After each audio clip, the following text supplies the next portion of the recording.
తెలిస్తే ఆంధ్రప్రదేశ్ రాష్ట్ర వ్యాప్తంగా సచివాలయ ఉద్యోగులు మరియు సర్వే డిపార్ట్మెంట్ సిబ్బంది తమ డిమాండ్ల సాధన కోసం 2 నెలలుగా నిరసనలు వ్యక్తం చేస్తున్నారు.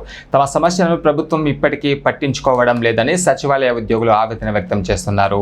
ప్రభుత్వం ఆదేశించిన రీసర్వే పనులను కూడా సక్రమంగా నిర్వహిస్తున్నప్పటికీ తమ పరిస్థితిపై ప్రభుత్వం ఎలాంటి స్పందన చూపడం లేదని ఉద్యోగులు తెలిపారు. తమ డిమాండ్లు ఎలాంటి అతిగా ఉన్న కోరికలు కావని కేవలం సమాన వేతనం మాత్రమే ఇవ్వాలని కోరుతున్నారన్నారు. ఇదే అంశంపై మరిన్ని వివరాలు మా కరెస్పాండెంట్ కుమారస్వామి అందిస్తారు.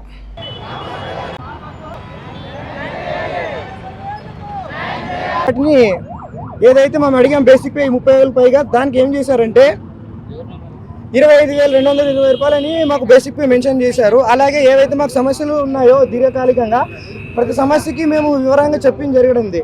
కానీ వాటిలో మాకు బేసిక్ పే గురించి ముఖ్యంగా ఏంటంటే అది చాలా అన్యాయంగా ఉందండి. బేసిక్ పే మాకు ఇందులో మీ సభాముఖం కానీ మీ మీడియా మిత్రుల ద్వారా మేము ఒకటే వినియోగించుకుంటున్నాము. మాకు ప్రభుత్వంతో కానీ గౌరవ రెవెన్యూ మంత్రి గారితో కానీ గౌరవ డైరెక్టర్ గారితో కానీ ఎటువంటి ఇబ్బందులు లేవండి. మాకంతా ఈ కమిటీ రిపోర్టు కమిటీ వాళ్ళు చేసిన అన్యాయం గురించి ఆవేదన గలమెత్తడానికి మేము ఈ నిరసన కార్యక్రమాలు అనేవి చేస్తున్నామండి. దయచేసి మేము ఒకటే కోరుతున్నాము, మా బేసిక్ పే మా మంచి ప్రమోషన్ క్రియేట్ చేస్తూ మంచి బేసిక్ పేని ఫిక్స్ చేస్తే మాకు మా ఉద్యోగ భవిష్యత్తు 30 ఏళ్ళ భవిష్యత్తు బాగుంటుంది.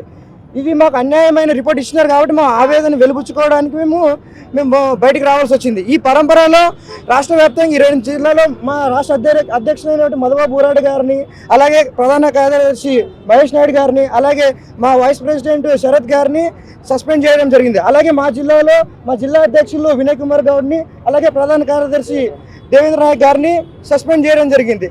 మేము ఏదైతే అడుగుతున్నామో వాటికి సమాధానం లేకుండా మమ్మల్ని ఏదైతే మేము ఇలా ఈ ప్రొటెస్ట్ చేస్తున్న ఉద్దేశంతో సస్పెన్షన్ చేస్తున్నారండి. మేము ఒకటే కోరుతున్నాము, ఈ సస్పెన్షన్లతో మా ఉద్యమం అయితే ఆగదండి. మాకు అన్యాయం జరిగింది, కడుపు మండింది, రగిలింది కాబట్టి ఈరోజు ఇంతమంది వచ్చి మేము మీకు నిరసన తెలుపుతున్నాము. మా సస్పెన్షన్లు ఏవైతే ఉన్నాయో సస్పెన్షన్లు ఎత్తివేయాలి, లేని పక్షంలో ఇది ఉత్తరంగా జరుగుతుంది.